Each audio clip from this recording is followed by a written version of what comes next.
Genesis 31 is the chapter where Jacob leaves Laban's household to return to his homeland. Here's a summary of the key events in the chapter. Before we start, we'd like to ask for your support. If you enjoy our video, please hit the like button. This will help us reach more people and create content for you. Now let's get started with today's video. Genesis 31 narrates a significant turning point in the life of Jacob. After spending about 20 years in the service of his father-in-law Laban, Jacob, under divine guidance, decides to return to his homeland. Throughout his time with Laban, Jacob endured manipulation and deceit, particularly in the way Laban treated him regarding his wages and the marriage of his daughters. This chapter delves into themes of family conflict, divine providence, and the unfolding of God's covenant promises. 1. Jacob's decision to leave, verses 1 to 16. The chapter opens with a change in the relationship between Jacob and Laban. Jacob hears murmuring from Laban's sons. They accuse him of taking their father's wealth and claim that Jacob has become wealthy at Laban's expense. This tension between Jacob and his in-laws reflects a broader issue of distrust and envy. Despite Jacob's labor benefiting Laban greatly, the family now views him as a threat. Jacob also notices a shift in Laban's attitude. His once welcoming demeanor has grown cold, and Jacob realizes that his presence is no longer wanted. Amid this situation, God intervenes. In verse 3, the Lord commands Jacob, "Return to the land of your fathers and to your relatives, and I will be with you." This divine command mirrors the earlier promises made to Jacob in Genesis 28 verse 15, where God assured him of his presence and protection. In response to God's call, Jacob shares his concerns and plans with his wives, Rachel and Leah. He recounts the unfair treatment he endured from their father, particularly how Laban repeatedly changed his wages. Verse 7. Despite Laban's attempts to cheat Jacob, God ensured that Jacob's flocks prospered. Jacob attributes his success to God's intervention, saying, "God has taken away your father's livestock and given them to me." Verse 9.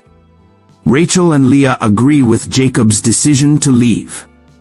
They express their dissatisfaction with their father, acknowledging that Laban has treated them as strangers, having sold them and squandered their inheritance. Verse 15. Their support is crucial, as it highlights the fractures within Laban's household. The daughters feel alienated from their father, further justifying Jacob's departure. 2. Jacob's secret departure, verses 17 to 21. In verse 17, Jacob gathers his family and all his possessions, preparing to leave for Canaan. His departure is done in secrecy, reflecting the tension and potential danger he perceives from Laban. Jacob's caution is justified, given Laban's unpredictable nature and history of deceit. One significant detail in this section is that Rachel steals her father's household gods, teraphim, verse 19. The teraphim were small idols or figurines, often associated with inheritance and family blessings. Rachel's motives for taking them are unclear, but various interpretations suggest that she might have sought to claim some form of inheritance or protection, or perhaps she did not fully trust that God alone would protect them. Another possibility is that she resented her father and sought to weaken his spiritual authority by taking the idols. Regardless, this act sets the stage for further conflict later in the chapter. Jacob's secretive departure can also be seen as an act of faith. Despite the challenges ahead, he obeys God's command, trusting that God will protect him and his family during the journey. Laban's pursuit and confrontation, verses 22 to 35. 3 days after Jacob leaves, Laban learns of his departure. Laban is clearly angered by the situation and immediately sets out in pursuit, catching up with Jacob in the hill country of Gilead after 7 days, verse 23.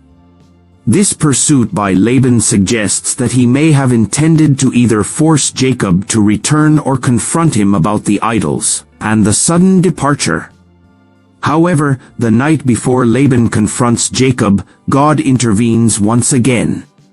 In a dream, God warns Laban not to speak to Jacob either good or bad, verse 24. This warning can be understood as a divine instruction to Laban not to attempt any harm or coercion against Jacob. It signifies God's protection over Jacob, reminding Laban of the boundaries he cannot cross. When Laban finally reaches Jacob, his initial accusation is twofold. First, he questions why Jacob fled secretly, accusing him of not giving him the opportunity to say goodbye to his daughters and grandchildren, verse 27. He implies that Jacob's actions were disrespectful and deceitful. Second, Laban accuses Jacob of stealing his household gods, verse 30. Jacob responds by defending his actions.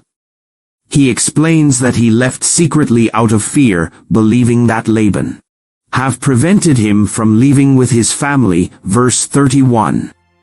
Regarding the stolen gods, Jacob is unaware of Rachel's theft and confidently invites Laban to search his camp, declaring that whoever is found with the idols shall not live, verse 32.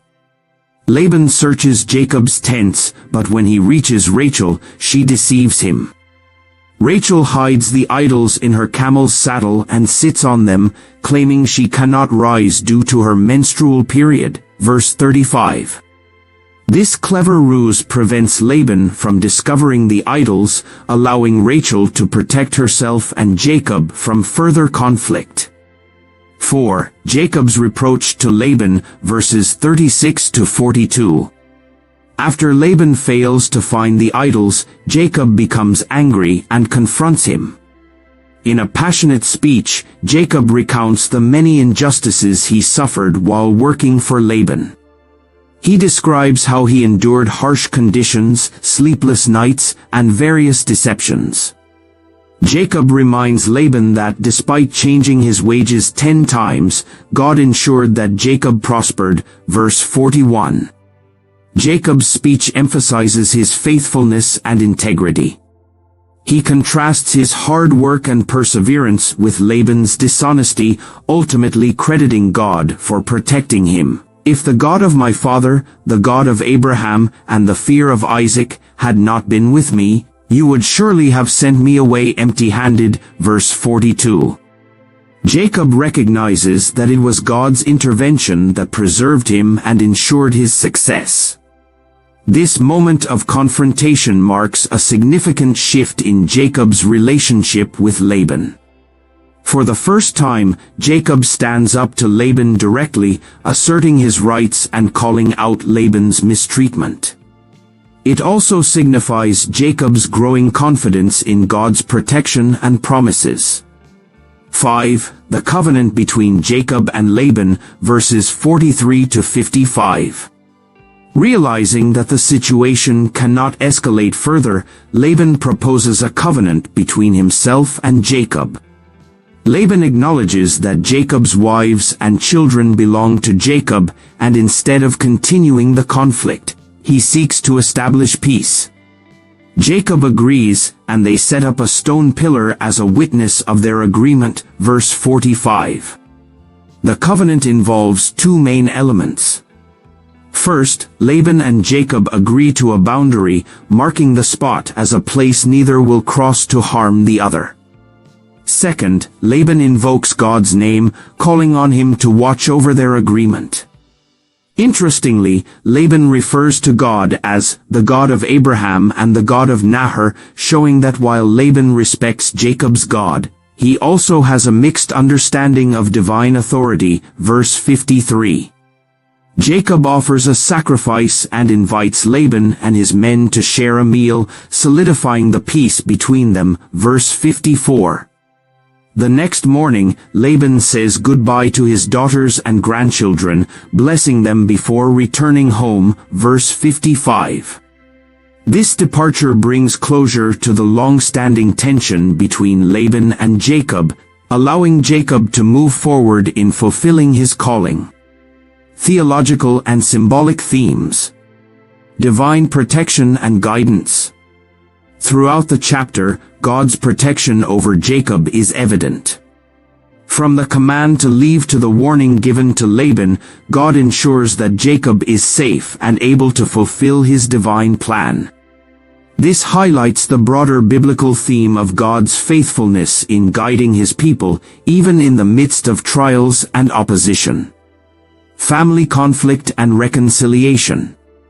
The chapter is filled with family tensions between Jacob and Laban, Rachel and her father, and even Jacob's wives in their relationship with their father. Yet, despite the conflict, the chapter ends with a peaceful resolution through a covenant. This mirrors the complex dynamics of family relationships throughout Genesis and the ways in which God works through these conflicts to bring about his purposes. Covenant and boundaries. The covenant made between Jacob and Laban serves as a reminder of the importance of boundaries and mutual respect. It also points forward to the covenant relationships that will define Israel's identity as God's chosen people. Covenants in the Bible often involve both divine promises and human responsibilities, reinforcing the idea that relationships, whether between individuals or nations, are built on trust and accountability. Trust in God's provision. Jacob's story in Genesis 31 underscores the importance of trusting in God's provision and timing. Despite Laban's attempts to cheat him, Jacob prospers because of God's intervention. This theme is central to Jacob's life and resonates with the broader biblical narrative of God's provision for his people. Conclusion. Genesis 31 is a pivotal chapter in the life of Jacob, marking his transition from servitude under Laban to becoming the independent patriarch of his own family. The chapter highlights the complexity of human relationships, the power of God's protection, and the importance of faith in the face of adversity. Please subscribe my YouTube channel. I hope you like this video. Thank you.